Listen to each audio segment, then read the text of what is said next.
Hey guys, on today's Disney Rewind, we're going to be talking about Sleeping Beauty, released back in 1959.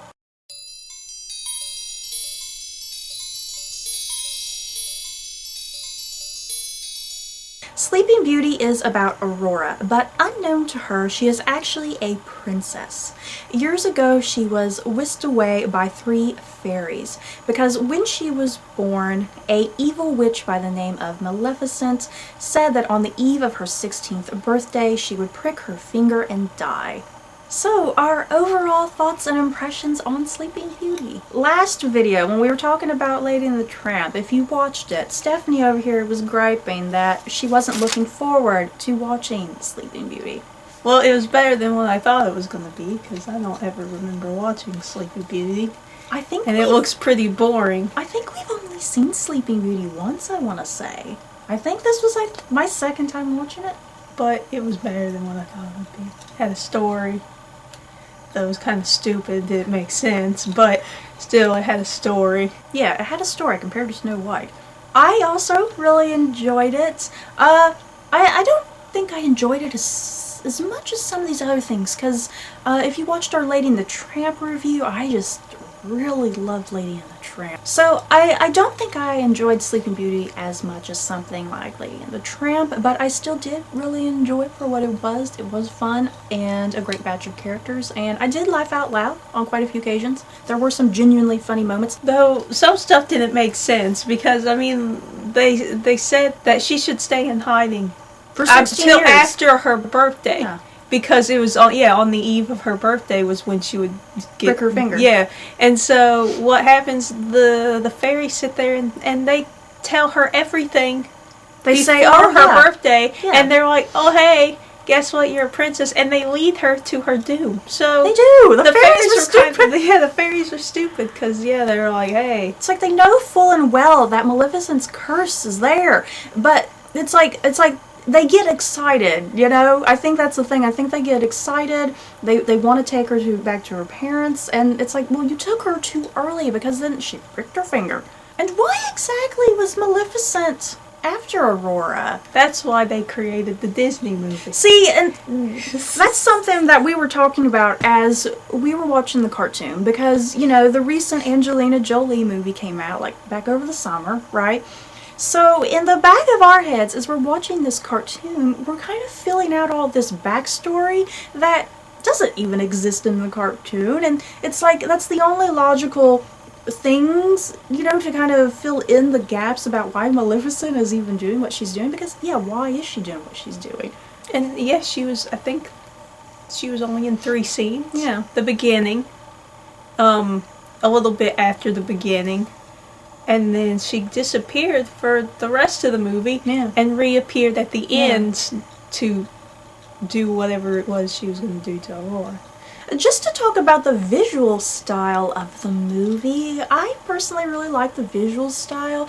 I immediately noticed that the artwork looked very much like medieval paintings, Renaissance paintings, like English related stuff, you know. If you've ever looked at medieval/Renaissance paintings, I think you'll immediately notice the comparisons and how the movie drew on that artwork. It was just really pretty and just visually stunning, I guess. So yeah, I liked the artwork. That was just really nice. So just to get into some of our other questions, favorite character.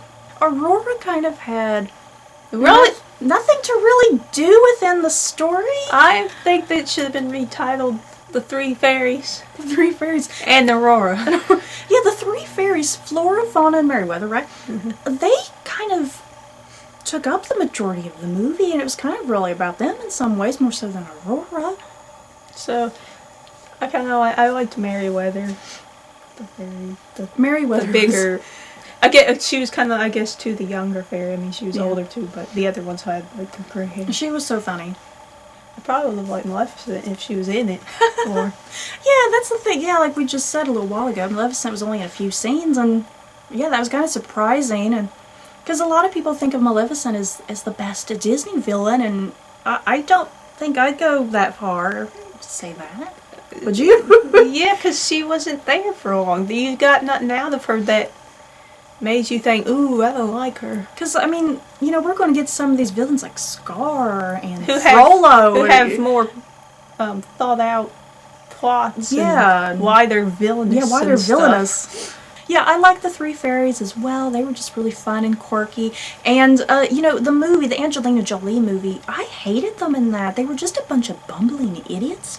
So I was worried going into this movie that I was going to hate them since I hated them so much in that movie. But I thought they were bumbling idiots, but in a lovable, cute way. Yeah. So, yeah, I much prefer them in this movie than the live-action movie. Because, yeah, in the cartoon, it's supposed to be they relied on their magic too much to do everything, so then they didn't know how to make a cake or make a dress or anything. So they didn't know the house. Yeah, they didn't know how to do common things because they always used their magic for everything.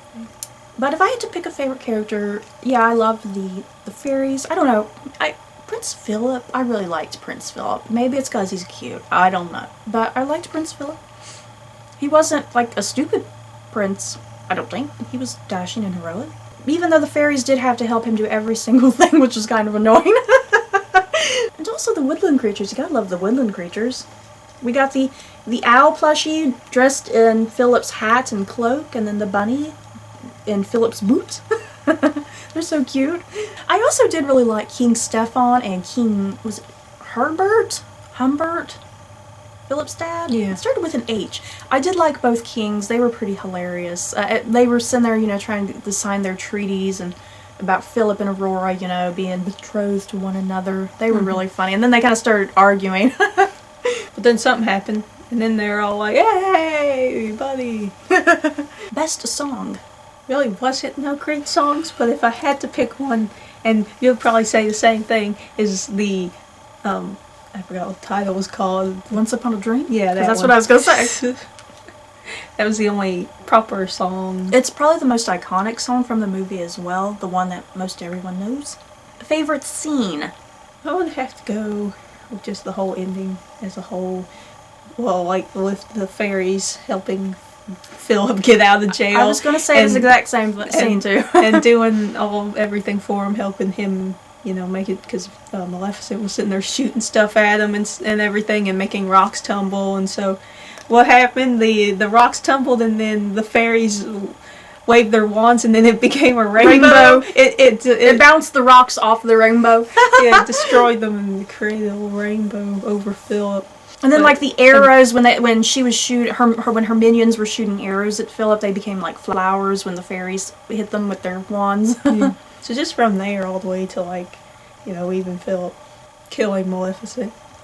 Yeah, I think that would be even though that wasn't very cool. Kind of anticlimactic in some ways, the death of Maleficent. You had a longer battle on Kingdom Hearts with Maleficent than you did on the actual movie. For real.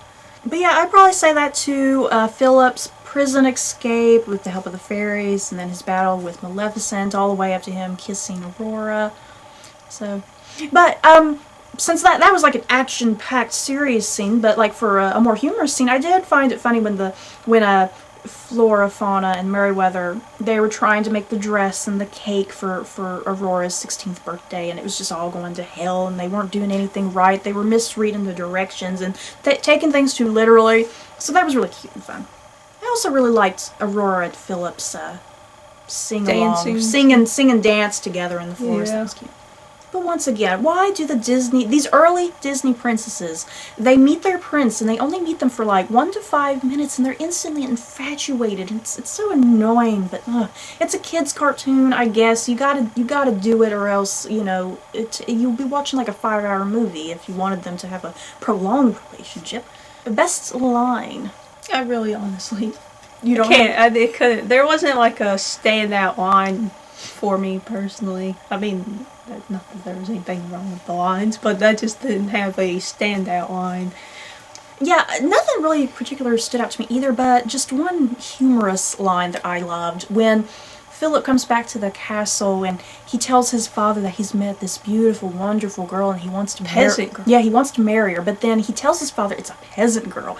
And his father's like, a peasant girl? You can't do that. You know, you're a prince. You gotta marry a proper lady. You gotta marry a princess. Plus the fact that, you know, him and King Stefan have already arranged, you know, Philip and Aurora to get married.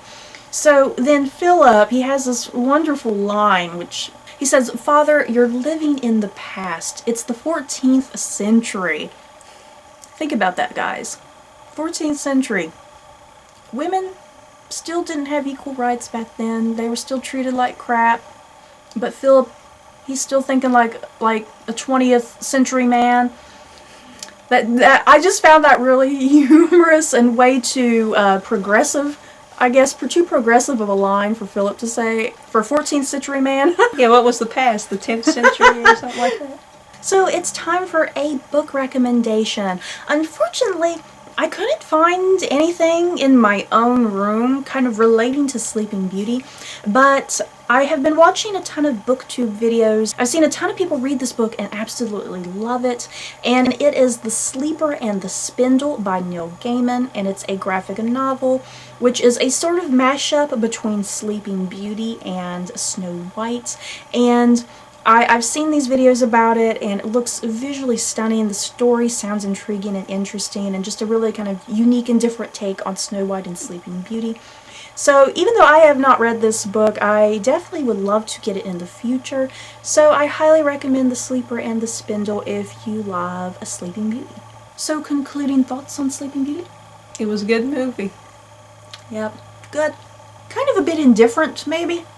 Like, I neither loved it or hated it, but I liked it. So if we had to rate this movie on a scale of 1 to 10 Mickey ears, what would you give it? 6. I think I'd say a 6 as well. Lady and the Tramp is my highest right now at 7. So yeah, I think I'm going to go to a 6 with Sleeping Beauty. That might be blasphemous to some people, because I think a lot of people love Sleeping Beauty, but I don't know. I just don't think Sleeping Beauty is for me or us. So that's it for this month's Disney Rewind. We hope you guys enjoyed. Don't forget to like, comment, and subscribe. And if you liked this video, you may like these other videos. Bye, guys.